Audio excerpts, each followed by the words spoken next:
Hi. One of the greatest one day internationals of all time was played on the 18th of April 1986, exactly 35 years ago.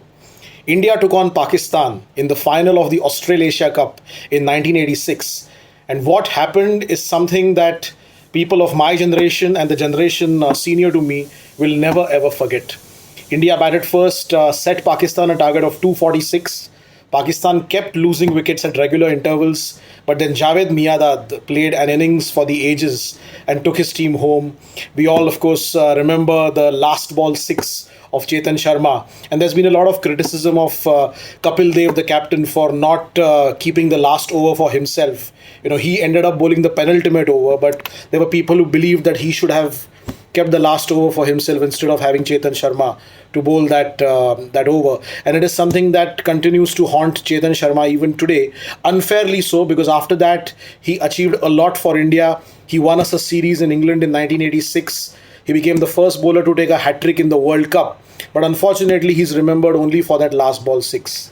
Mr. Raj Singh Dungarpur, who was the manager of the Indian team during that Australasia Cup, he declared after that game, he went to the press box and he said that, ladies and gentlemen, India did not lose this match.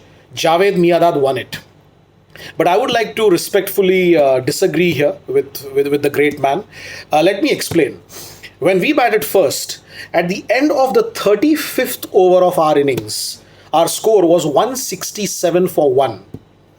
At the end of the 45th over of our innings, our score was 225 for 3.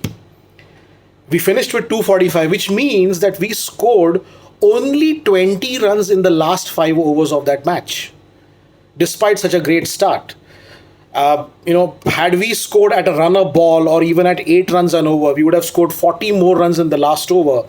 Then, even if Miandad had hit a 6 or a couple of sixes, it really would not have mattered. We would have won that match with a fairly comfortable margin. So it is wrong, in my opinion, to blame Chetan Sharma. But I think the Indian middle order in that game should take the blame for what happened. My generation always, would treat Javed Miandad as a kind of a bogey man in the years to come. Until he was in the middle, we were never really sure of anything. And it took us 17 years, mind you, and an incredible innings by Sachin Tendulkar in the 2003 World Cup against Pakistan, where he scored 98, and that six of Shoaib Akhtar in the second over, followed by a flick to mid wicket, and then that push. It was just a push, but it was timed so well that the ball still went to the boundary. We got off to a rollicking start in that game and went on to win it in a canter. So I think that it took that innings for us to really overcome the trauma of what had happened on 18th April 1986. Not such a great memory, but something that we will always remember. Pakistan beating India at Sharjah with Javed Miandad, one of the greatest cricketers of all time, hitting a 6 of the last ball to take Pakistan home.